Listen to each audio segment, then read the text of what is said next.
안녕하세요. 성공예감 이대호입니다.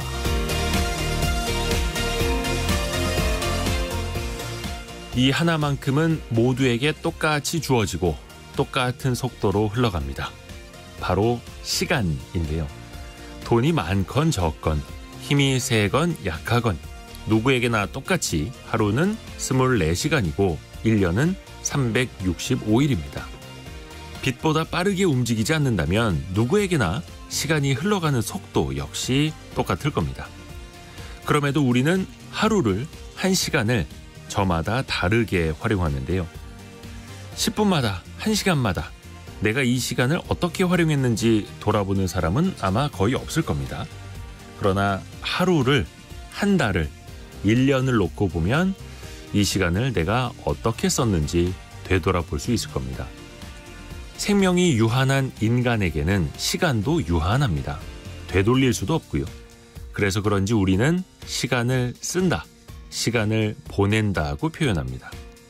어제는, 지난주에는, 지난달에는 그 시간을 어떻게 쓰셨습니까? 어떻게 보내셨습니까? 성공예감 이대호입니다. 시작합니다.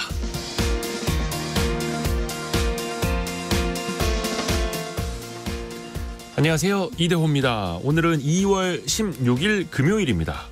금요일에는 원탁의 기자들 함께하는 날이죠.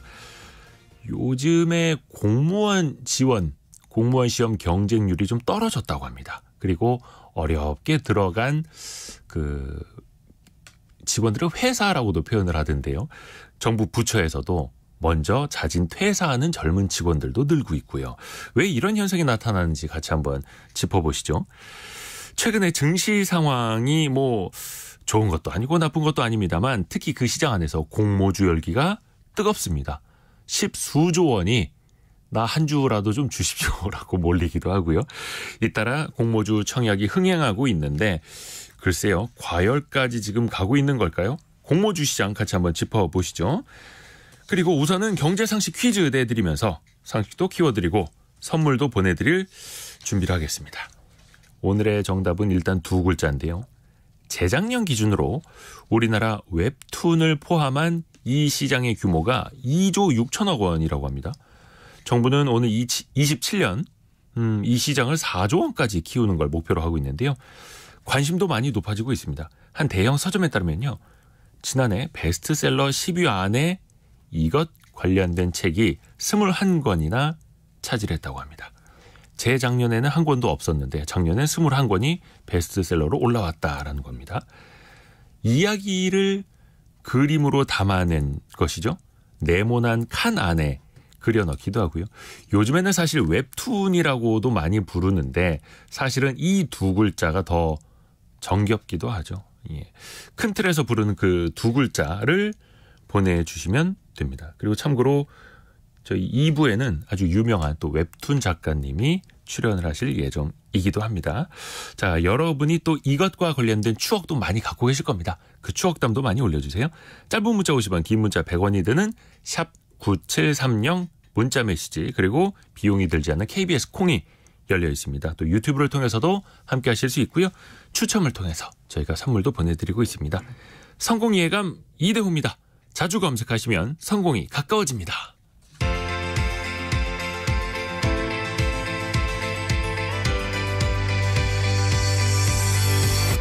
KBS 1라디오 성공예감 이대호입니다. 자, 원탁의 기자들 만나보시죠. 머니투데이 방송 염현석 기자, 비즈워치 박수익 기자, 서울경제신문 송일아 기자 함께합니다. 안녕하세요. 안녕하세요. 송일아 기자가 미래생활사전 네네. 시간만 함께하다가 원탁의 기자들까지 함께했습니다. 감사합니다. 뜨거운 토론, 치열한 반박 많이 해주세요. 기대해 주십시오. 네, 박수익 기자 할 말 있어요? 아닙니다. 네. 반기지 않으시는 건 아니죠? 아닙니다. 네. 예전에 또 같이 또 일을 했었다고 하니까요. 공무원 하면은 사실 한 4, 5년 전까지만 해도 학생들 대상으로 취업 희망 1위 그리고 사상 최고 경쟁률 이런 이야기 많이 나왔었잖아요. 맞아요. 지금은 완전히 꺾인 것 같더라고요, 분위기가. 그 기세가 완전히 바뀌었더라고요. 예. 최근에 제가 이제 취재하고 있는 부처가 금융위원회, 또 이제 금융감독원이라는 이제 기관인데 네. 금융위원회 내에서 20대 젊은 직원 3명이 한꺼번에 사표를 내가지고 최근에 화제가 됐어요. 이들 모두 로스쿨에 간다고 그만두는 걸로 알려졌는데요. 네.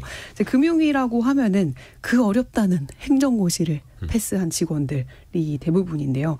그 바늘구멍보다 좁다는 관문을 뚫고 또 금융기관을 관리 감독하는 사실은 굉장히 신의 직장이라고 불리는 곳이었는데 파워풀하죠. 그럼요. 이런 곳에서 몇 년째 일하지 않고 이제 직원들이 스스로 사무관들이 이제 로스쿨을 선택을 하면서 금융위 내부에서도 굉장히 동요가 일고 있어요. 사실 이 친구들이 그냥 금융위 내부에서 좀 부적응자가 아니었고 굉장히 이제 주요 업무를 하던 직원들이었대요. 아하. 그래서 이제 선배들조차도 정말 이게 올 것이 왔구나. 이제 그동안 쌓였던 여러 가지 문제들이 이제 터지는구나. 뭐 이런 얘기까지 나오고 있어요. 그래요. 사실 금융위원회에는 행정고시에서 수석을 하면은 기획재정부나 아니면 금융위원회가잖아요. 네. 특히 금융위원회는 서울에서 근무할 수 있기 때문에 오히려 더 금융위를 선호하는 현상들이 맞아요. 있었는데 이제는 그마저도 자발적 퇴사가 늘고 있다. 사실 금융위원회가 직원이 막 엄청나게 많은 부처는 또 아닌데 맞아요. 그 중에서 이탈을 하니까 더 눈에 띄는 거죠. 최근 박수희 기자. 저도 금융위원회는 이제 정부 부처인데 이 예전에는 금융감독위원회라고도 했었고 옛날엔 같이 합쳐져 있었던 시절이 있었고요. 예전에 보면은 주로 이제 이런 퇴임하고 이제 민간으로 가는 분들이 주로 이제 정년을 앞둔 분들이 기관장 또는 감사 이렇게 고위직으로 갔는데 최근에는 일단 몇 년 사이에 30, 40대 금융의 과장급들 급수로 따지면 4급 이런 분들이 이동을 하다가 이제는 더 내려와 가지고 송일하 기자께서 말씀하셨듯이 이제 20대까지 말 그대로 입사한 지 얼마 안 된 직원들까지 이제 이직하는 이런 상황인데 최근에 하나 제가 통계를 보니까 퇴직자가 금융위 금감원 합쳐서 한 100명 정도 된다고 하는데 이게 두 기관의 직원 수 대비로 추산해보면 한 5% 정도 되거든요. 그런데 어떤 그 퍼센트도 적지 않지만 이 연령대가 낮아지고 있는 게 최근에 좀 특징인 것 같습니다.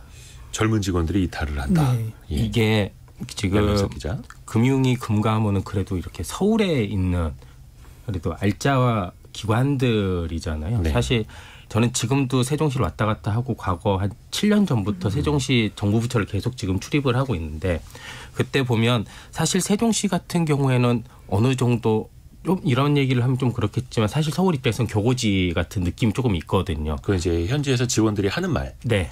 그런 느낌이 있어서 이런 게 생각보다 훨씬 더 일찍 왔었습니다. 특히 이렇게 사무관 이제 초임 사무관들 같은 경우에 한두 명씩 그만두는 거는 부처마다 되게 일상적인 일이었고요. 요즘에는 예를 들어 기획재정부를 가장 먼저 갔다. 그다음에 산업통상자원부, 국토부 이렇게 쭉 있었었는데 최근에는 공정거래위원회를 되게 많이 가요.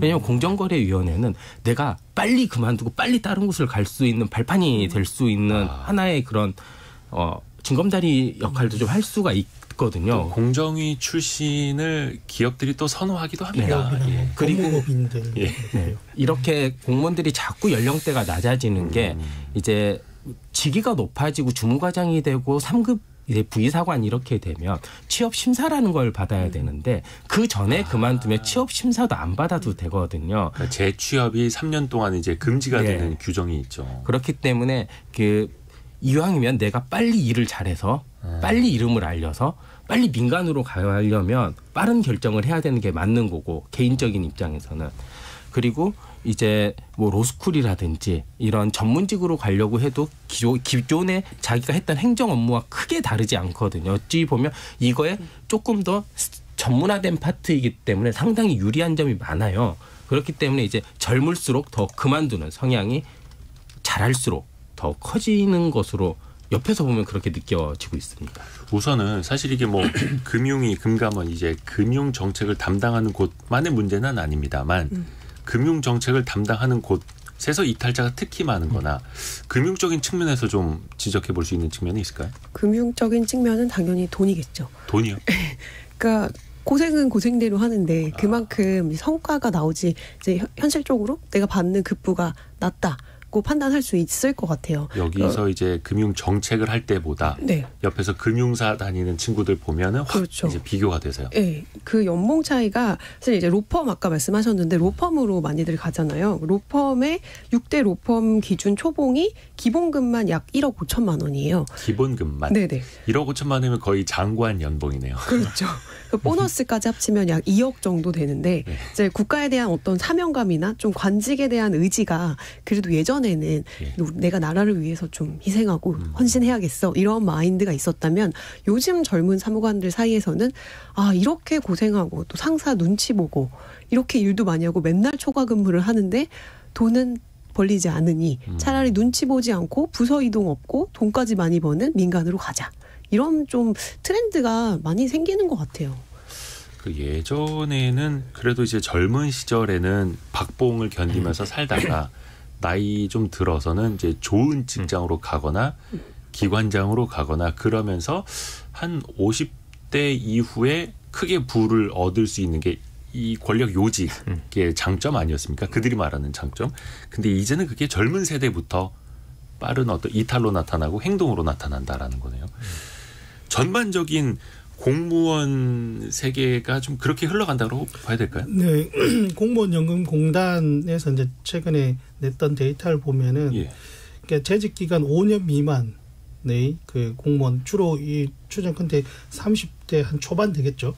이런 분들이 2022년 기준으로 13,000명이 퇴사를 했는데 네. 공무원 전체 사회에서 이게 몇 년 전 한 3, 4년 전과 비교하면 거의 한 2배 가까이 70% 이상 증가했던 수치인데 사실 이게 따지고 보면 아까 송일환 기자께서도 말씀하셨지만 공무원들이 과거에 되게 인기가 있었고 1등 신랑 신부감이라고 그렇죠. 했던 것들이 네. 첫 번째는 월급은 조금 적은 거는 예나 지금이나 마찬가지인데 일단 워라벨이 좀 있다. 칼퇴 이른바 칼퇴할 수 있는 직장이었고 그렇죠. 그리고 정년이 보장되고 정년 이후에 공무원 연금을 받으면서 그렇죠. 잘 살 수, 그래 좀 부족하지 않게 살 수 있다 이런 인식들이 있었는데 최근에는 저도 이제 제 주변에 공무원 지인들이 있는데 보면은 중앙부처는 중앙부처들이 일이 많고 지방 공무원들은 산불 나고 홍수 나면 바로 가는데 수당은 거의 없고 그리고 공무원 연금 2015년도에 많이 더 내고 덜 받는 방식으로 또 바뀌고.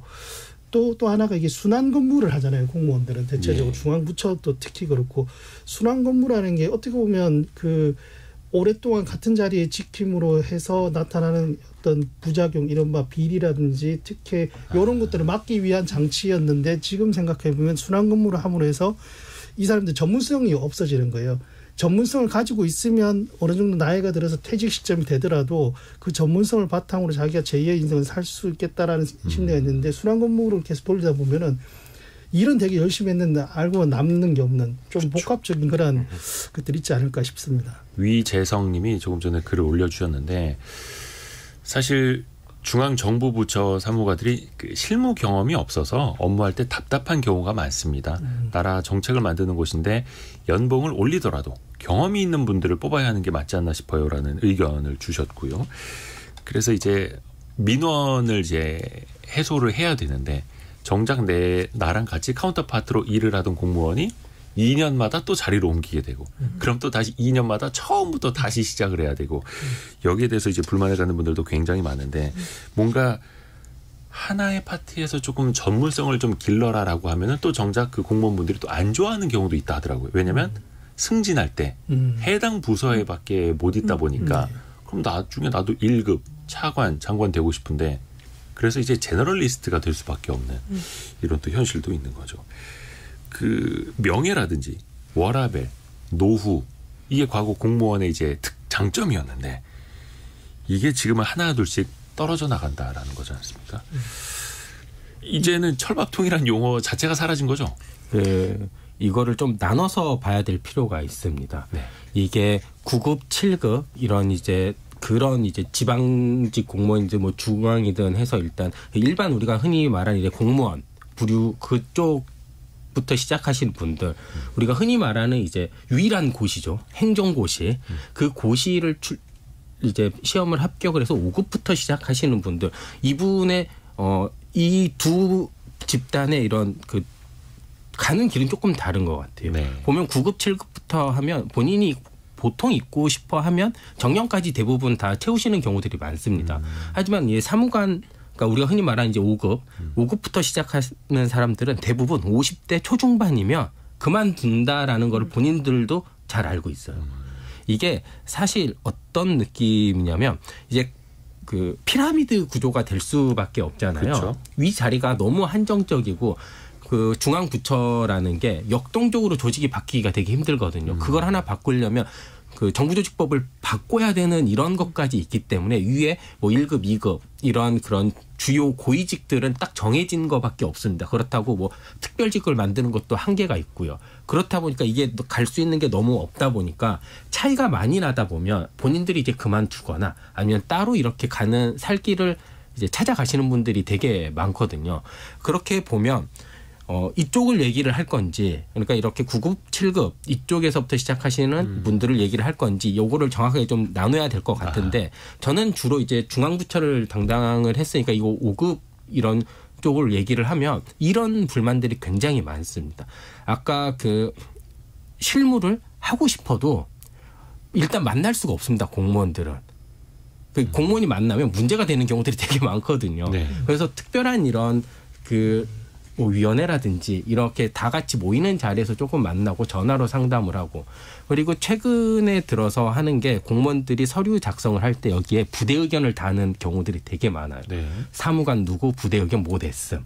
왜냐하면 이게 예전에 그 수사들 받을 때 결국에 구속되지 않고 살아남은 공무원들은 부대 의견을 달았던 나는 이거 반대를 했다. 이거 남겨놨던 사람들만 이게 남게 되는 거예요. 소수 의견. 네. 그렇기 때문에 이게 자꾸 사회적인 이런 분위기가 뭔가 적극적으로 일을 하면 내가 적극적으로 맞는 시기가 빨라진다라는 인식이 되게 팽배해요. 그러니까 공무원들의 이런 처우 이런 것도 되게 문제 이런 것도 되게 중요한데 그 전에 사실 이들이 일을 좀 제대로 할 수 있는 그런 환경을 좀 만들어주는 것도 좀 필요하고 공무원들이 가장 많이 하는 소리 중에 하나가 마치 대변인처럼 얘기를 하는데 그런 건 아니고 이제 자주 보다 보니까 하는 소리를 이제 말씀을 드리면 법 없이 일하기 되게 힘들다는 얘기를 합니다.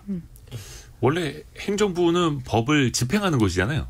그런데 이게 뭐 시행규칙이라는 것도 있고 시행령이라는 것도 있잖아요. 그러니까 하위령도 있고 보통은 예전에 적극 행정을 하려면 이런 것들을 좀 많이 이용을 해야 되는데 이제 그 너무 이게 행정을 하다가 이렇게 서로 이해관계가 부딪히면 많이 이렇게 서로 뭐라 그래야 되지? 이거 약간 트러블이 생기는 거를 이제 서로 염려를 하다 보니까 법을 항상 제정을 하려고 해요. 그러니까 우리 국회 보면 특별법이 쫙 나오잖아요. 그런 것도 어떻게 보면 하나의 좀 이런 낭비가 아닐까라는 생각도 좀 듭니다. 그러니까 어쩔 수 없이 이제 그 법 테두리 안에서 일을 해야만 하는 사람들이기 때문에 그 법 테두리 하나라도 이제 선을 넘을까봐 조심하게 되고 그걸 또 이제 관리하다 보면은 이제 복지부동이라는 말이 나오는 거고요. 아무도 다치지 않으려고 하는 예전에 모 관료 이름을 빗댄 뭐뭐뭐 신드롬이라는 것도 있었고 일단은 이제 공무원 세계 자체를 좀 그래서 체계부터 바꿔야 된다.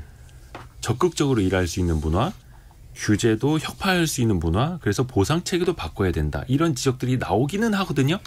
그러니까 근데 이게 잘 안 되기도 하고요. 그렇죠. 근데 이게 염현석 기자께서 말씀하신 건데 결국에는 공무원의 조직문 이렇게 또 공무원 조직문을 너무 또 안 좋게만 보는 것 같기도 한데 어차피 좀 영향력이 크기 때문에 경직될 수밖에 없는데 업무 프로세스 자체도 보고 체계나 이런 것들이 좀 지나치게 경직이 되어 있고 거기에 비해서 성과에 대한 보상은 미비하다라는 것들을 최근 가장 잘 증명하는 게 저도 얼마 전에 알고리즘 떠서 봤는데 이분 되게 유명하시더라고요. 김선태 주무관이라고 충주시 유튜브. 저 너무 좋아해요. 예. 이분이 사실 최근 몇 년간 살아왔던 궤적이 어떻게 보면 저는 우리나라 공무원사의 현실을 보여주는 거다. 왜냐하면은 이 충주시 유튜브는 기존의 공무원 조직에서는 도저히 수용 안 될 것 같은 프로세스로 기존에 만약에 지자체 유튜브를 만들면 일단 편집 과정 뭐 기획부터 해서 과장, 팀장, 국장 경우에 따라서는 시장까지 다 결제 다 받아가서 승인 내야지 업로드를 할 거 아닙니까? 사고 터질까 봐. 그런데 이 충주시 유튜브는 그런 보고체를 다 파괴하고 김선태 주무관이 본인이 아이디어 짜고 촬영하고 편집해서 그대로 올린다고 하더라고요. 그래서 이게 어떻게 보면 직장 상사를 위한 맞춤형 영상이 아니고 진짜 구독자들이 보고 싶어하는 영상을 올리니까 그만큼 호응을 얻은 거고 반면에 또 한편으로는 이렇게 이제 성과를 냈던 이 김선태 주무관이 9급에서 6급으로 승진을 했는데 물론 승진이라는 것 자체도 이제 공무원 사회에서는 보상이긴 하겠지만 예. 경제적으로 봤을 때는 승진해서 받는 월급이 뭐 제가 검증한 건 아니고 언론 보도를 보니까 승진해서 받는 월급이 290만 원인데 만약 그렇게 승진 안 하고 받더라도 283만 원이더라. 몇만 원 안 늘었다. 몇만 원 안 느는. 그러니까 이거는 어떻게 보면 아무리 돈이 전부는 아니지만 그만큼 우리나라 공무원 체계가 대부분은 조금은 다소 경직되어 있고 거기에 따른 성과 부사가 미미하다라는 것을 좀 보여주는 것 저는 같습니다. 개인적으로 그 충TV 운영하고 있는 김선태 주무관이 공무원을 그만두는 건 시간 문제라고 봅니다. 저도 그렇게 생각해요. 예, 주변에서 지금 뭐 1억을 주네, 몇 억을 네. 주네, 아마 제안들도 많이 들어가는 걸로 알고 있고요. 근데 이제 이거를 그러면 어차피 나라를 위해서들 하는 일인데 조금 더 성과를 내고 또 유연한 보상을 받고 이런 체계를 과연 만들 수는 없는 건가? 근데 이게 예전에 인사혁신처장도 뭐 삼성그룹 출신이 가시기도 했었고 여러 가지 노력들은 합니다만 글쎄요, 왜 뭔가 바뀌지 않는다는 느낌은 저만 드는 건가요? 이게 그 보상이라는 게 그동안 우리 정부가 있으면서 보상이라는 게 사실 사적 보상이 되게 많았습니다. 뭐 이게 말이 좋아 사적 보상이지 어떻게 보면 뭐 보답일 수도 있는 거고요. 그러니까 내가 나라를 위해서 열심히 해서 성과가 나면 나라를 위해 열심히 한 사람을 대기업이 이제 유수의 대기업이 모셔간다든지 유수의 로펌에서 모셔간다든지 뭐 그러면서 이제 그 보상이라는 체계가 쌓였고 그게 하나의 롤 모델화가 되면서 모든 사람들이 아 나도 잘하면 저렇게 될 수 있다라는 게 이제 보였는데 요즘에 이게 거의 이제 잘 안 되고 있잖아요, 사실. 그 실제로 제가 친하신 분들 중에 최근에 그만두신 과장님들이 되게 많아요. 이제 부처의 핵심 인력들이거든요. 근데 이제 그냥 과장, 산업부 과장 굉장히 높은 직입니다. 사실 중앙부처의 과장이면. 근데 이게 대기업을 가면 보통 상무로 갑니다. 그리고 한 1, 2년 있으면 지금 전무가 돼 있어요. 떠난 지 한 4, 5년 만에 대기업 전무가 돼 있습니다. 그러면 사실 밑에서 보기에 요런 코스가 이제 하나 생긴 겁니다. 보상이라는 게. 그러면 이런 보상들이 바깥에서 받는 보상이 아니라 내부적으로 오는 보상을 하면 진짜 다 뜯어 고쳐야 돼요. 이게 뭐 연봉제 이런 게 문제가 아니라요.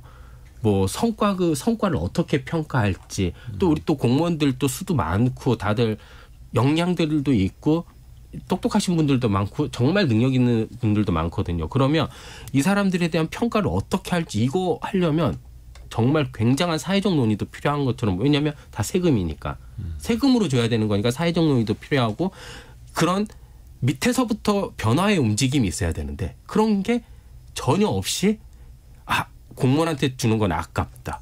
쟤네들 뭐 이렇게 많이 받냐 일도 안 하는데 뭐 이런 느낌들이 많다 보니까 아무래도 이렇게 좀 다른 길들을 많이 선택하는 것 그것도 같습니다. 좀 깨야 되고요. 왜냐하면 그 공무원들이 만드는 정책 하나하나 그리고 그걸 이제 바꿔가는 것 하나하나가 사실은 전 국민한테 영향을 미치는 거거든요. 이원국 님이 공무원도 근로자인데 처우 개선에서는 항상 뒤안길로 밀리는 것 같아요라고 해주셨고 그러니까 사실상 최저임금 받고 뭐 투잡 뛰는 게 공무원 뭐 이렇게 하는 것보다 훨씬 낫다 막 이렇게 말씀하시는 분들도 있고요. 또 7409님은 1억 원대 받으면서 로펌으로 갈 수 있는 능력이 있으면 이직하는 게 맞죠. 예. 현실은 아닌데 또 눈높이만 높다면이라는 이제 또 의문도 하나 또 가져주셨고요. 아무래도 네, 송일호 기자님 마지막으로. 그 바라보는 눈들이 많잖아요. 그리고 뭔가 보상을 해주거나 성과를 더 얹어주려고 해도 그 잣대가 굉장히 가혹하다고 해야 되나요?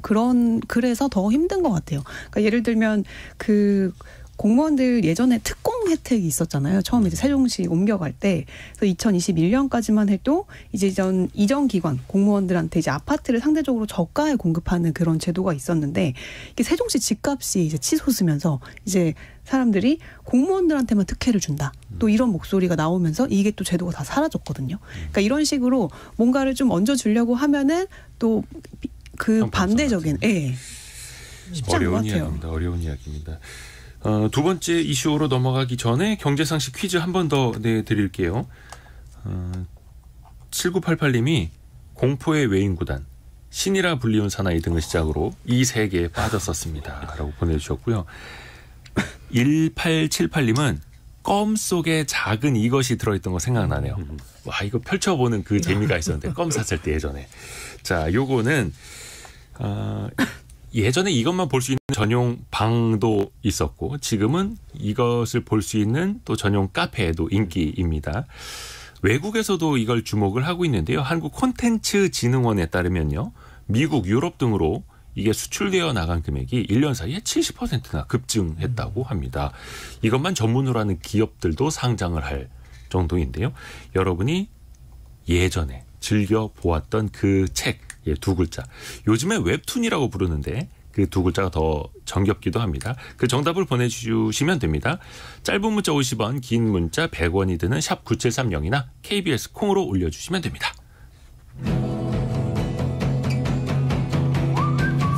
오늘의 움직임에 주목하고 세상의 흐름을 놓치지 않습니다. 여러분의 내일을 응원하며 성공의 열쇠를 함께 찾아갑니다. 성공예감 이대호입니다.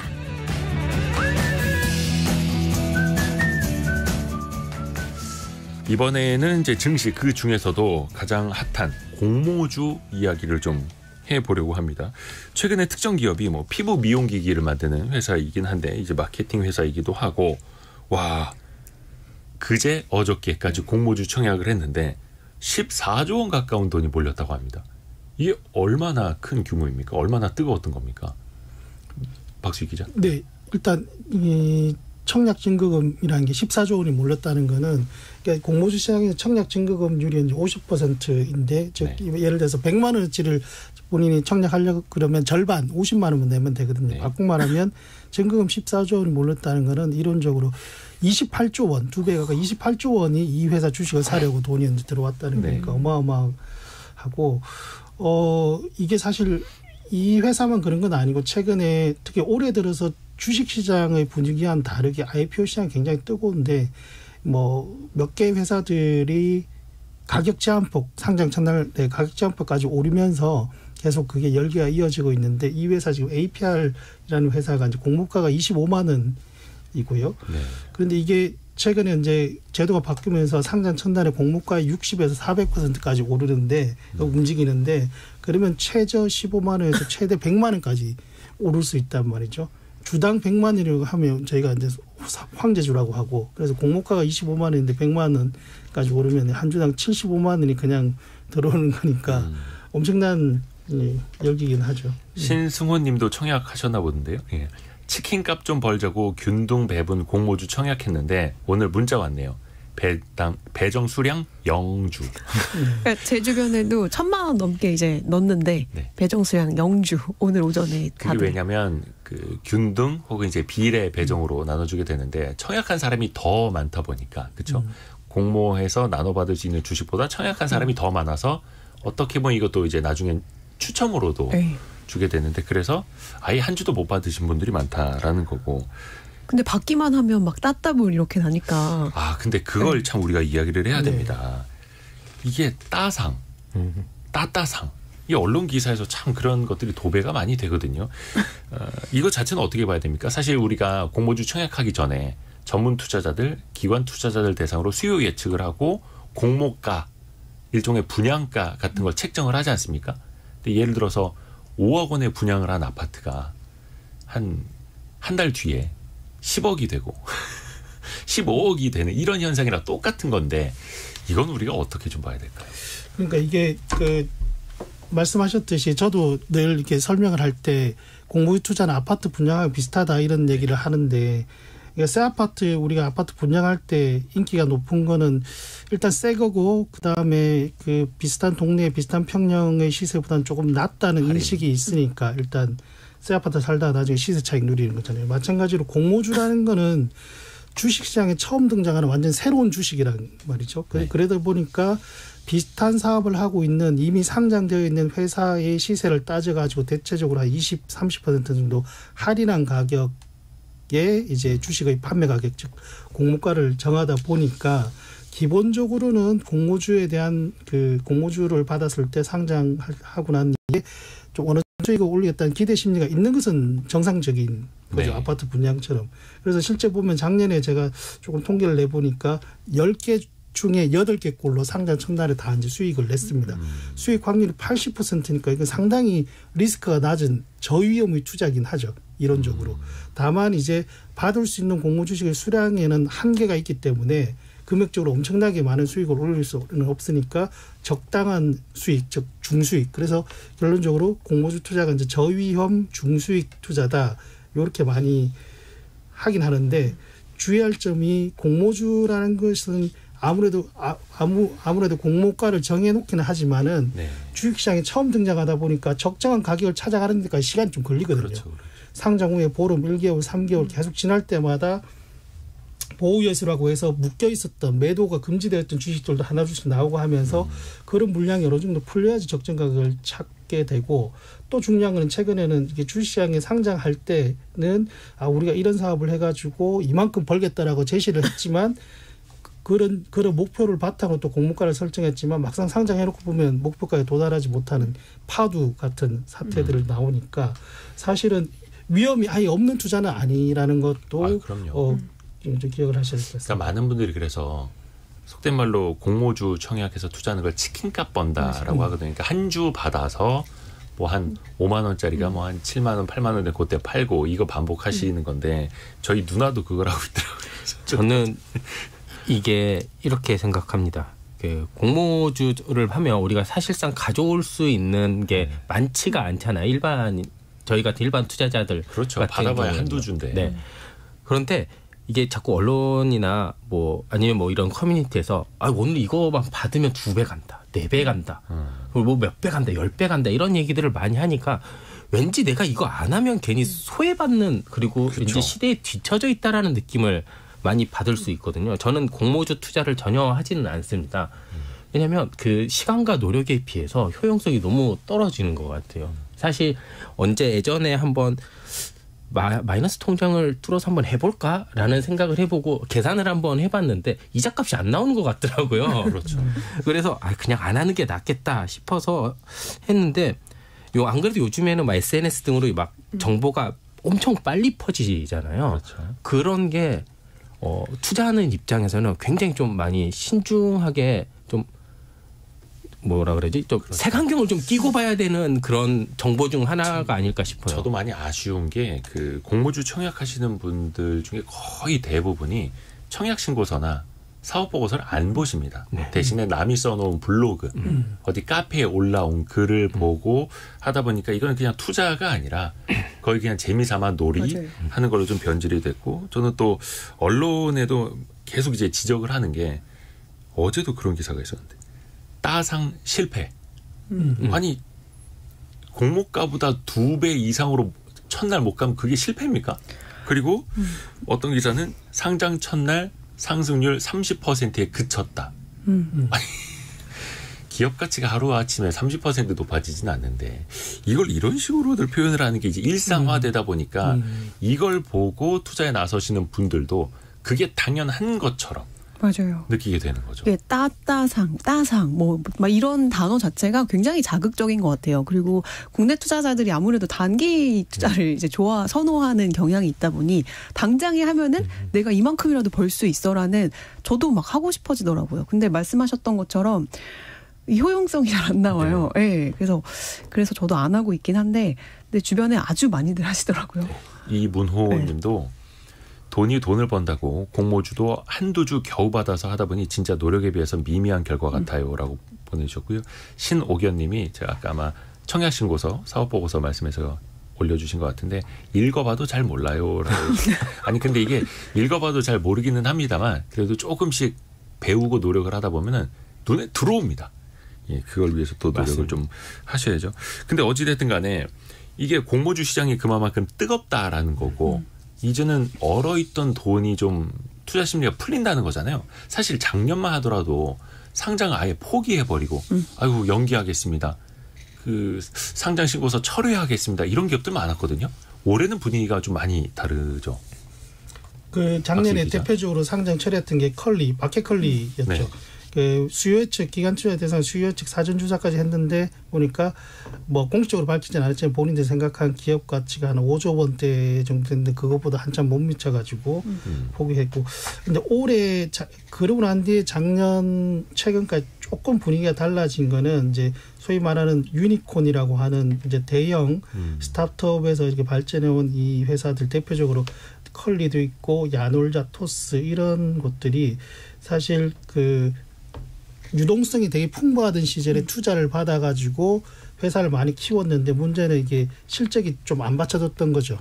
그런데 최근에는 약간 보면은 이제 토스 같은 경우에는 얼마 전에 나왔지만 주력 계열사 중 하나인 토스뱅크가 미미하지만 약간 흑자 전환했다. 연간 단위로 이런 게 나왔고 야놀자도 작년 3분기에 영업이익이 한 100억 정도 나왔고 컬리는 거기에 비해서 조금 뒤처지긴 하지만 작년 말에 월간 기준으로 처음으로 흑자가 나왔고 뭐 이러면서 다시 또 상장 도전한다 하는데 이거 사실은 조금 회계적으로는 좀 검증이 좀 필요하긴 합니다. 이게 참 한 달 기준으로 흑자를 냈다라는데 대대적으로 홍보할 정도면 이게 상대적으로 이제 얼마나 마음이 급한가가 읽혀지기도 하고요. 그게 무슨 의미가 있나 싶기도 한데 그러니까 대부분 기업들이 어떻게 보면 이제는 코스닥에 적자 상태로 상장할 수 있는 길이 넓어지다 보니까 그리고 또 비상장 상태에서 투자를 받았던 기업들이 속된 말로 엑시트 일단은 이제 먹고 빠져야 되니까 상장 자체를 일종의 뭐라 해야 됩니까? 차익을 실현하는 수단으로 활용을 하면서 근데 이것 자체를 또 긍정적으로 봐야 할지 부정적으로 봐야 할지 좀 헷갈리기도 합니다. 제가 요즘에 그 스타트업 CEO 분들이랑 굉장히 자주 만남을 가지고 있습니다. 네. 여러 가지 취재도 하고 뭐 정책적으로 뭐가 필요한지도 좀 듣고 이러면서 기사도 작성하려고 하고 이런 만남을 많이 하고 있는데 여러 가지 이야기를 하다 보면 안 그래도 어제 주제가 이걸로 정해서 한번 전화해서 한번 물어봤어요. 그 투자자들이 엑시트 요구가 얼마나 크냐 굉장히 크다라고 하더라고요. 이게 사실 자기네들이 이렇게 단기간에 그러니까 비상장이라는 건 아직 주식 시장에 올라가 있지 않는 그러니까 이제 그 상태를 말하는 거잖아요. 그 상황에서 자기네들이 발행한 주식에 대해서 엄청나게 많은 유동성을 공급해줘서 자기네들을 키워준 그러니까 은인인 거죠. 이 사람들 입장에서는. 그리고 이 사람들 같은 경우에 그 스타트업 같은 경우에는 이제 개발자가 보통 오너이기도 하고 이렇다 보니까 자기와 비슷한 수준의 지분이 있으니까 그 지분으로 정당한 요구를 계속을 한다라는 거예요. 예를 들어 내가 33%를 가지고 있지만 그 투자자들이 합치면 한 30% 된대요. 그러면 이게 정당한 요구를 하는 거예요. 언제 상장할 건지 계획서를 내라. 아니면 비상장에서 너네들 주식이 너무 높아서 이게 상장이 안 될 것 같다. 좀 낮추는 작업을 해라. 여러 이런 재무적인 역할을 하다 보면 사실 지금 조금 더 기술적으로 커 나가야 되거나 아니면 영업 확장망을 조금 더 넓혀야 되는 이런 상황인데 이런 데다가 좀 돈을 좀 더 써야 되는 그런 경우도 좀 있어서 애증의 관계라는 얘기를 많이 하더라고요. 그러니까 이게 그렇죠. 상장이라는 게 기업 공개라고 하는 거는 아주 기업의 어떤 사이클로 봤을 때는 끝이 아니고 이제 시작이어야 되는데 그렇죠. 너무 끝을 향해 달려가. 그래서 최근에 좀 나오는 게 이제 코너스톤이라고 해서 이제 이른바 주춧돌이라고 표현하는. 그러니까 이게 주식시장에서의 코너스톤이라고 하는 제도는 이제 비상장 상태에서 공모가가 아직 결정되지 않았을 때 기관 투자자들에게 얼마에 살래, 그러니까 본인들이 가격을 제시해서 그 가격만큼 배정을 해주는데 다만 조건은 상장 이후 바로 팔지 말고 굉장히 좀 길게 장기 투자해라. 같이 주춧돌을 쌓아서 같이 성장해라. 이런 뜻으로 이제 코너스톤이라는 제도를 우리도 도입을 하자라는 얘기가 나오는데 이게 정부에서 좀 의지는 갖고 있지만 법 개정 사항도 있고 하다 보니까 아직까지는 조금 속도가 좀 더딘 것 같아요. 근데 이게 주춧돌 투자자가 되려면 이제 이해관계가 맞아야 되는데 기존에 투자했던 뭐 벤처 캐피탈이나 엑시트를 하고 싶어하는 사람들 입장에서는 공모가가 높아야 좋은 거고. 근데 주춧돌 투자자를 그러니까 상장 시점부터 투자를 하는 사람들은 공모가가 낮아야 좋은 거고.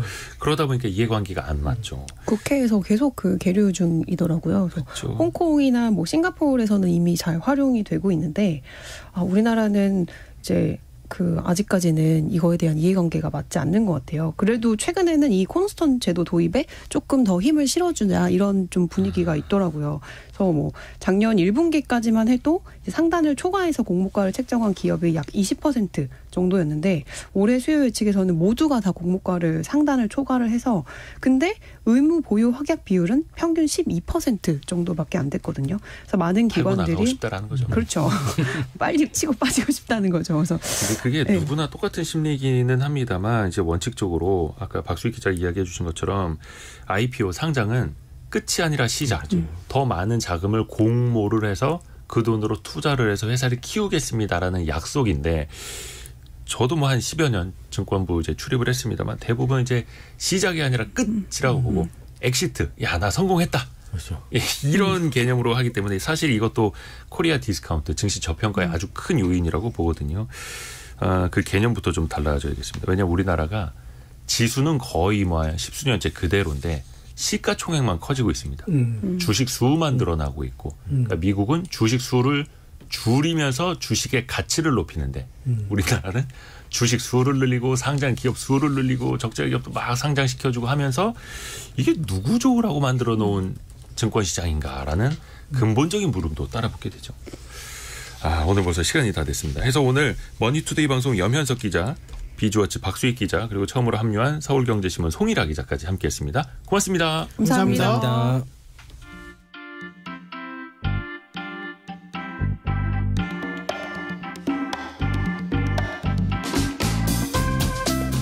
지금 여러분께서는 KBS 1라디오 성공예감 이대호입니다를 듣고 계십니다. 참여해주신 여러분께는 추첨을 통해 아름다운 식탁창조 주비푸드에서 자연에서 갈아 만든 생와사비를, 쉽고 빠른 판촉물 제작 시너지 기프트에서 대용량 에어프라이어를, 그리고 성공예감에서 준비한 커피 쿠폰을 보내드립니다. 당첨자는 성공예감 이대호입니다 홈페이지에서 확인하세요.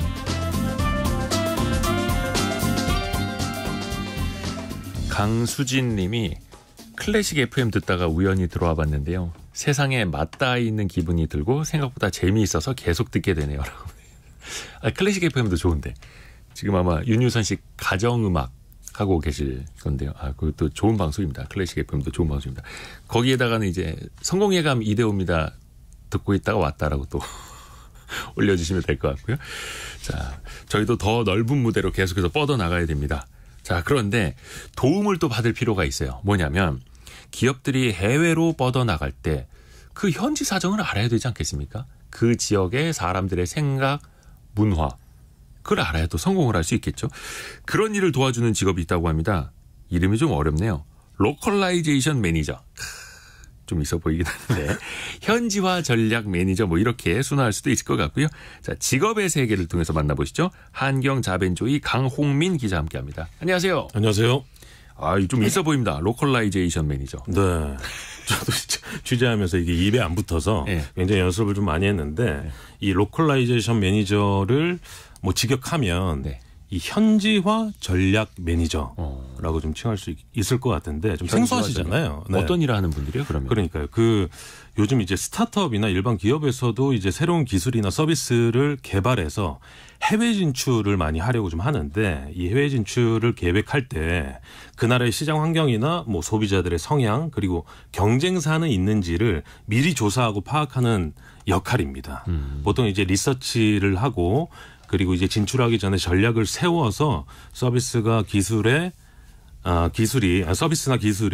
현지에 잘 안착할 수 있게 도와주는 역할이라고 보시면 되는데 제가 만난 분은 태국에서 온 분이었고요. 그 태국의 젊은 20대, 30대 청년층을 대상으로 하는 서비스를 태국 현지에 안착시키기 위한 현지화 전략 매니저 역할을 하고 있었습니다. 그러니까 이 기업의 제품을 태국으로 수출하는데 전략을 이제 같이 짜는 사람. 그렇죠. 그러면 이 기업은 어떤 서비스를 수출하는 거예요? 어떤 제품이요? 요즘에 태블릿 PC로 공부하는 분들 굉장히 많잖아요. 뭐 중고생뿐만 아니라 대학생분들도 태블릿 PC 활용해서 이제 공부를 많이 하는데 이 대학생들이 저희가 썼던 이제 볼펜이나 연필보다 이 스마트 펜이 더 익숙하다고 잘파 세대라고 부르기도 합니다. 알파 세대 들어보셨습니까? 압니다. 이제 우리 좀 그 정도 아시는군요. Z 세대와 알파 세대 맞습니다. 합친 거죠. 예. 예.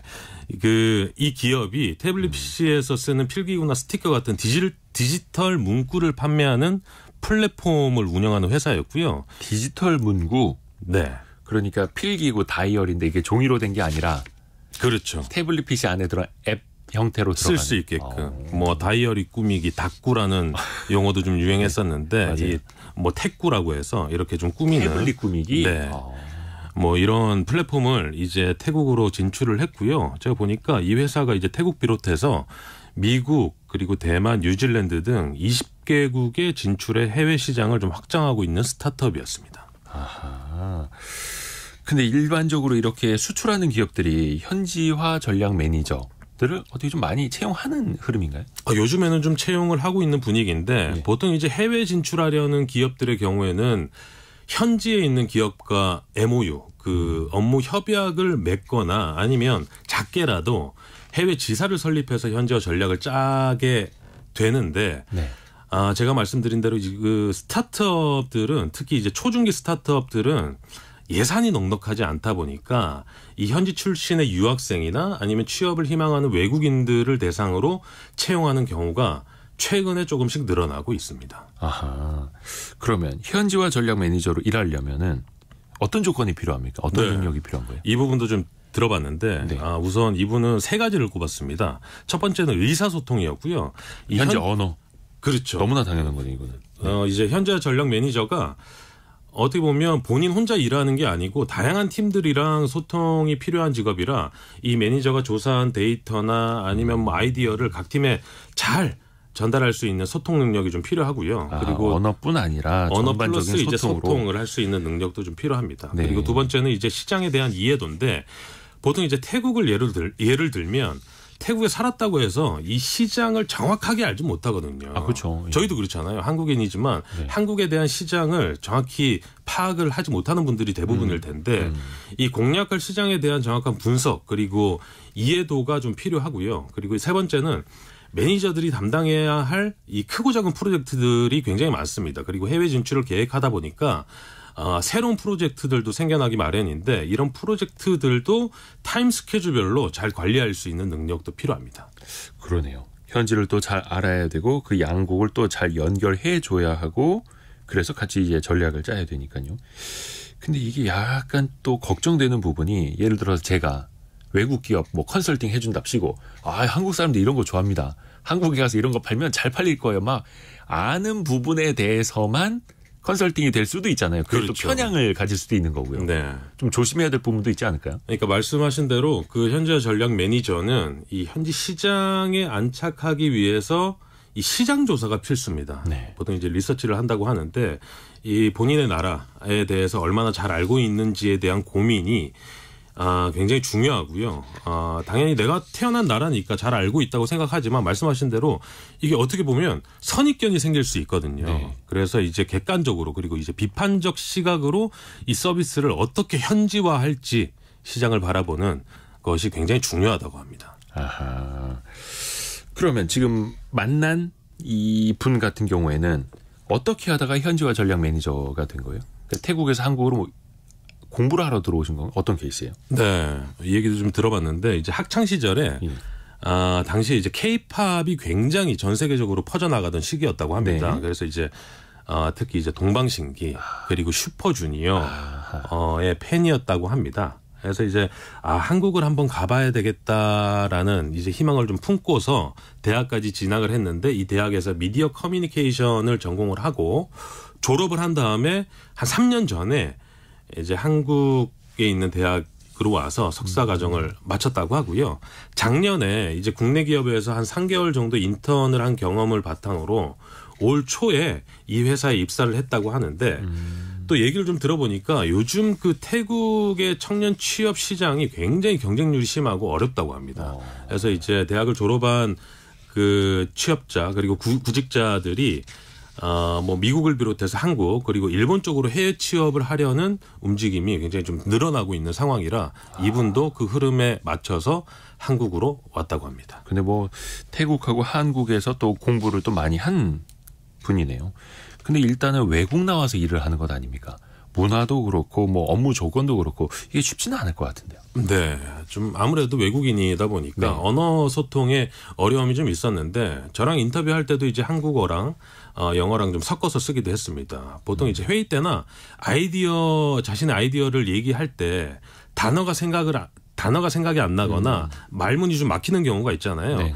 이 경우에 좀 답답함을 느꼈다고 하고요. 보통 이제 외국인들이 굉장히 힘들어하는 부분인데 한국 특유의 이 빨리빨리 문화가 있잖아요. 일도 빨리 하고 말도 빨리 하고 심지어는 점심 먹으러 밖에 식당을 가는데 이 걸음걸이도 굉장히 빨라서 처음에 굉장히 좀 당황했다고 합니다.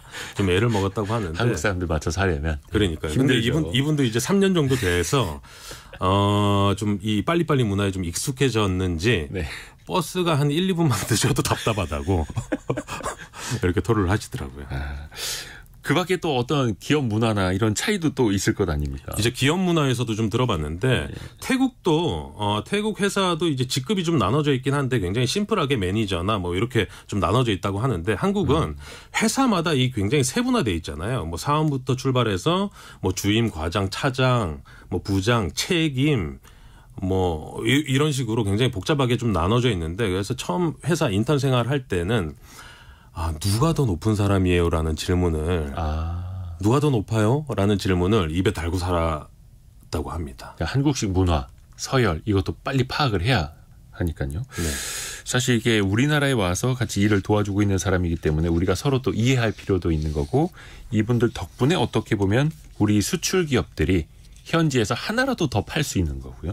서로 간의 상호 윈윈 하는 결과들 많이 나와야겠습니다. 현지화 전략 매니저에 대해서 오늘 한경자벤조의 강홍민 기자와 함께 들어봤습니다. 고맙습니다. 감사합니다. 감사합니다. 저희가 2부에서는요. 특별한 웹툰 작가를 한 분 모십니다. 해서 경제상식 퀴즈 정답과 그 비슷한데 그 두 글자는 2부 시작할 때 알려드리겠고요. 이 웹툰 시장 또 글로벌로도 얼마나 뻗어나갈 수 있는지 장단점도 같이 한번 파악을 해보시죠. 잠시 뉴스 들으시고요. 10시 5분에 금방 다시 뵙겠습니다.